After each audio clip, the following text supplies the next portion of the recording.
মহিলা পুলিশকর্মীর বিরুদ্ধে কোতোয়ালি থানায় অভিযোগ দায়ের। এসআইআর শুনানি কেন্দ্রে এক মহিলা পুলিশকর্মীর বিরুদ্ধে চড় মারার অভিযোগ উঠল। অভিযোগকারিণী নূরবানু বেগম জলপাইগুড়ির বেলাকোবা এলাকার বাসিন্দা। কমিশনের নোটিশ পেয়ে নথি জমা দিতে গত মঙ্গলবার তিনি ইন্দিরা কলোনির এসআইআর শুনানি কেন্দ্রে হাজির হন। অভিযোগ, প্রবল ভিড়ের মধ্যে ধাক্কাধাক্কির সময় কর্তব্যরত এক মহিলা পুলিশকর্মীর গায়ে ধাক্কা লাগলে ওই পুলিশকর্মী তাকে সপাটে চড় মারেন। ঘটনার জেরে সেখানে উত্তেজনা ছড়ায়। চরের আঘাতে অসুস্থ হয়ে পড়ায় নূরবানু বেগমকে জলপাইগুড়ি মেডিকেল কলেজে প্রাথমিক চিকিৎসার জন্য নিয়ে যাওয়া হয়। পরে তিনি কোতোয়ালি থানায় লিখিত অভিযোগ দায়ের করেন। এসআইআর নিয়ে একাধিক অভিযোগের মধ্যেই এই ঘটনা নতুন করে চাঞ্চল্য সৃষ্টি করেছে। এসআইআরে গেছিলাম, আমাকে এসআইআর থেকে নোটিশ পাঠিয়েছিল। তো নোটিশ ওখানে ফর্ম অনুযায়ী আমি কালকে আমাদের ডেট ছিল, গেছিলাম ডকুমেন্টস নিয়ে।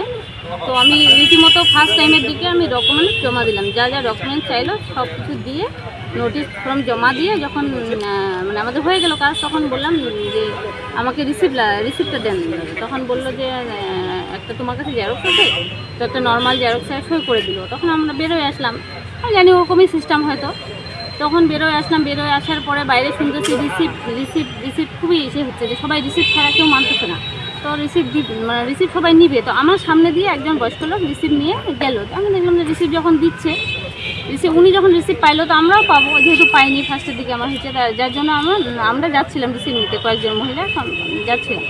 তো আমি সামনে ছিলাম, তো সামনে থেকে দেখলাম পুরা ভিড়, আমি ঢুকতে পারবো না, আমি পিছিয়ে আসলাম। অন্য ভদ্রমহিলা সামনে গেল, ওনারা ঠেলে ঢুকে গেল, ওনার পিছন আমার এই হাতে ডকুমেন্টস ছিল, আমি এইভাবে ডকুমেন্টস ধরেছিলাম, এই হাতটা ওই দিদিটাকে সাপোর্ট করেছিলাম যে সামনে ছিল। ওই দিদিটা জোর করে ঢুকলো, মানে জোর বলতে কি মানে ওখানে ঠেলাঠেলি হচ্ছে। পিছন থেকে আমাকে কে ধাক্কা মারছিল আমি জানি না, ধাক্কাধাক্কি ওখানে হচ্ছিল। আর আমি নিজেকে কন্ট্রোল করতে না পেরে আমি মানে হয়তো দিদিটার কোনো সাপোর্ট সামনের দিকে হয়তো ওইটাকে ধরতাম, হয়তো দিদিটার গায়ে আমার হাতটা সেইভাবে পড়ছে।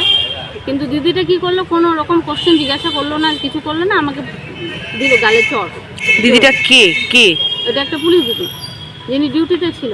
আর ওখানে তো ফার্স্ট টাইম থেকে এত ধাক্কাধাক্কি হচ্ছিলো যে ছেলে লাইনে যে পরিমাণ ধাক্কা দিয়ে ভিতরে যাচ্ছে, সেই পরিমাণটা আমরা মহিলারা শান্তই ছিল সবাই, আর নর্মালি ছিল যেভাবে গেলো। তো ও যখন ধাক্কাধাক্কি হচ্ছে, উনি তো জানে যে এই ধাক্কাধাক্কি ব্যাপারটা এখানে হচ্ছেই, তো উনি আমাকে একটা ধাক্কা দিত বা বলতো যে এইভাবে হুড়োহুড়ি করে কে মানে কিছু একটা বলতে পারতো, নর্মালি কিচ্ছু কোশ্চেন না করে আমাকে চড় মারলো। তা আমার এইটাই প্রতিবাদ যে আমাকে কেন চোরটা মারলো। উনি তো আমাকে একটা ধাক্কা দিতে পারতো, আমাকে বলতে পারতো। তো আমি চাই যে এখন আমি এই জন্যই দ্বারস্থ হলাম থানার এখানে, যে আমি উনি চাক আমার কাছে ক্ষমা, যে আমি তাহলে আমি বলছি যে উনি কর্তব্যরত অবস্থায় ওখানে কি ডিউটিতে ছিলেন? হ্যাঁ, আপনার কোন গালে থাপ্পড়? তার পরবর্তীতে কোনো রকম আশপাশে আরো পুলিশ ছিলেন, কোনো জানিয়েছেন? হ্যাঁ, সব সিনিয়র যে পুলিশরা সব দাদাদেরকে বলতেছে, ওরা বলতেছে নর্মালি এটা হয়, দাদারা বলতেছে না কিছু ঠেলা এই সব কারণে আমাদের বেলায় নর্মালি বলতেছে। তখন আমি বললাম দেখেন এটা তো নর্মালি না, এত জোরে মারলো যে আমার গাল ঝমঝম করতেছে, গালটা মুহূর্তের মধ্যে ফুলে গেল, আর গালটার এখানে 5 আঙুলের ছাপও উঠে গেছিলো। সব পুলিশ দাদা সিনিয়ররাও দেখছিল এখানে যে আমার গালের ছাপ, দাদা দিদিরাও দেখছিল, কিন্তু সবাই বিষয়টাকে খুব নর্মাল এসে করলো। কিন্তু মানে কোনো ব্যবস্থাই নেয়নি না আপনি বলার পরে? না, কিন্তু আমার কাছে এটাই ইসে হলো যে আমি কেন বিনা কারণে বিনা দোষে কেন আমি চোরটা খাবো। আমার এত খারাপ লাগছিল যে আমি এসআইআর এখানে একটা রিসিপ্টটা যে ফার্স্ট টাইমে আমাকে দিয়ে দিত, আমি রিসিপ্ট নিয়ে বাড়ি চলে যেতাম। আমি যেহেতু রিসিপ্টটা পাই নেই, দ্বিতীয়বার রিসিপ্ট নিতে আমি দাদা পুলিশ দাদাকে বললাম যে দাদা এখন রিসিপ্ট দিচ্ছে, আমরা ভিতরে যাবো। ওই দাদাটা আবার একটু নর্মালি ছিল বলে ঠিক আছে, কিন্তু ওই দাদাটা মুহূর্তে সরে যায়, দিদিটা যে ওখানে চলে আসছে এই জিনিসটা, মানে দিদিটা চলে আসে, দাদাটা হয়তো কোথাও গিয়েছে বা কিছু, তো ভিড়ের মধ্যে দিদিটার গায়ে এইভাবে হাতে আমার টাচ হচ্ছে, মানে ধাক্কা মতো হচ্ছে। তো দিদিটা আমাকে ধাক্কা দিত বা কিছু বলতো, আমাকে চড় মারলো। বলছি যদি এখানে দ্বারস্থ হয়েছেন, পরবর্তীতে যদি কোনো রকম পদক্ষেপ গ্রহণ না করা হয়, তাহলে আপনি পরবর্তীতে কি করবেন বলে চিন্তা করছেন?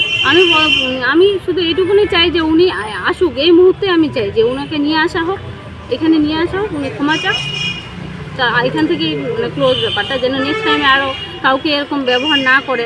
যখন ওদের কাছে তো আমরা গিয়ে বলবো দিদি, যেহেতু উনি ডিউটি করে পুলিশ দিদি, যে আমরা ভিতরে যেতে যাচ্ছি, দিদি উনারাই পারবে আমাদেরকে ভিতরে ঢুকাতে, আমরা তো নিজেরা ঢুকতে পারবো না। দিদি সবাই রিসিপ্ট নিয়ে চলে গেল, এবার আমাদেরকে রিসিপ্টটা দেন।